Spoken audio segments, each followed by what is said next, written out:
The alien commander stepped forward, her armor glinting under the harsh lights of the control deck, her eyes narrowing as she stared down the lone human who stood silently in front of her. The tension in the room was palpable, and every soldier behind her seemed to shrink in anticipation, waiting to see how this encounter would unfold. The human did not move a muscle, his gaze calm, steady, unflinching, as though he were not even aware of the imposing figure towering over him. The commander's voice cut through the air, sharp and commanding, stating that he had no right to be in this section of the ship, that he was trespassing, and that all who challenged her authority would meet immediate consequences. But the human simply tilted his head slightly as if considering her words carefully before replying with a quiet voice that held a strange weight. "You cannot intimidate me that way." And for a moment the commander was taken aback, her hand instinctively moving to the weapon at her side, her mind racing with disbelief at his audacity and his lack of fear. She had expected to see trembling, or at least some sign of hesitation, yet there was none, and the silence that followed was heavier than any warning she could have given. The crew behind her shifted, nervously sensing that the usual protocols for enforcing obedience were not going to apply to this human, and the commander realized that her usual tactics would have to change. She straightened her posture, her eyes flashing with irritation, and she attempted again to assert dominance by describing the destructive capabilities at her disposal, the fleet that would descend upon the human's homeworld, the fleets of soldiers, and the advanced weaponry that could obliterate any resistance in seconds. But the human listened without flinching, without a single sign of fear, or he simply said that threats alone did not scare him,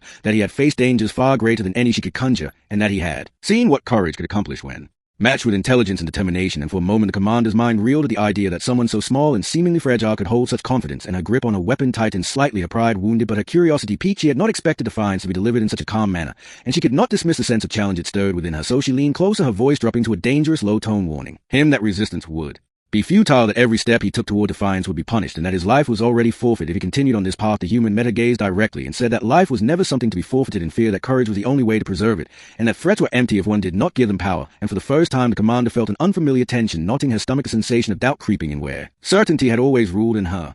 Soldiers watched in awe as a human did something none of them had ever seen before. He stepped forward unafraid, and with deliberate movements he closed the distance between them, with each step radiating calm confidence. And the commander felt a strange pull in her chest, a mixture of anger and intrigue, as he stopped only a few paces away from her and lifted his hand in a gesture that was both respectful and firm. He told her that intimidation might have worked on others, but it would not work on him, that respect had to be earned, and that fear was a poor substitute for strength. And she stared at him, her mind spinning. The walls of authority she had built around herself threatening to crumble with every word he spoke, and with every inch he advanced. Yet she did not strike, she did not draw her weapon. She only watched as the human demonstrated a mastery of presence that she had never encountered in any of the species she had faced in her long career of conquest and command. And the silence stretched between them thick and electric, and the commander finally felt the weight of something she had never admitted to herself before, which was a fear of being outmatched, not in physical strength, but in sheer will. And in that moment she realized that her intimidation tactics were meaningless against someone whose courage was absolute, and who viewed threat and danger with eyes unclouded by fear. The human continued, speaking softly yet firmly, explaining that true power was not about dominating others, but about standing unyielding when the world expected you to bend, that courage inspired loyalty and respect, not fear. And for the first time she wondered if perhaps she had misjudged the human completely, and that perhaps the real mistake was assuming that fear was universal,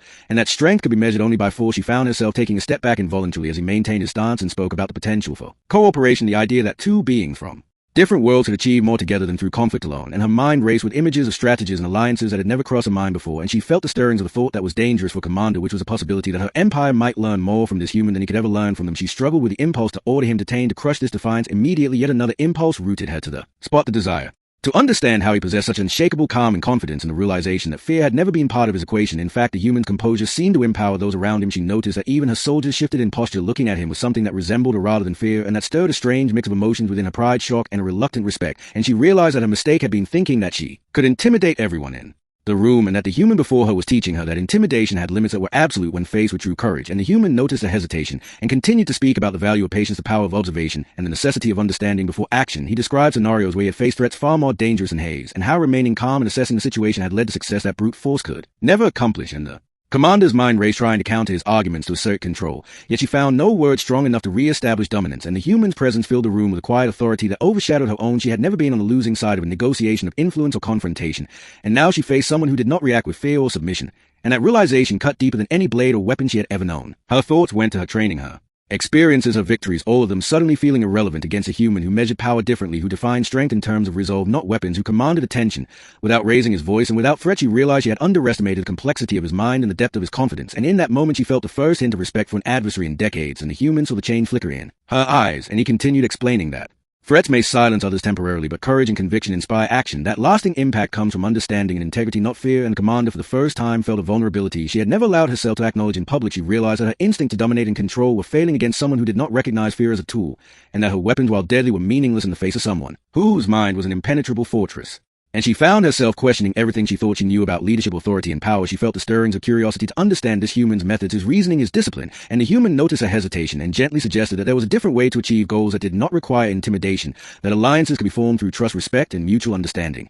And she felt a pull in her chest, a dangerous mix of intrigue and wariness, and she realized that her empire could benefit from learning the things this human was teaching her, and that her instincts to attack or punish might actually be counterproductive. And she saw the way her soldiers were watching the exchange, how they were shifting in perception, seeing a commander who was unsure for the first time. And she felt the weight of responsibility heavier than ever before, knowing that her decisions could shape not only her own fate, but that of the entire fleet. And she realized that her misjudgment in trying to intimidate him was a lesson she would not forget, and that the human's calm and unwavering stance was a demonstration of strength that surpassed anything she had ever known. And the human finally offered a hand, not as a threat, not as a challenge, but as a gesture of understanding, a sign that confrontation could be replaced by dialogue, that potential conflict could be transformed into cooperation. And she hesitated for a long moment, her pride warring with her recognition that this human had changed the rules of engagement simply by standing firm and by being unshakable in his resolve. And then she slowly extended her hand, accepting the gesture.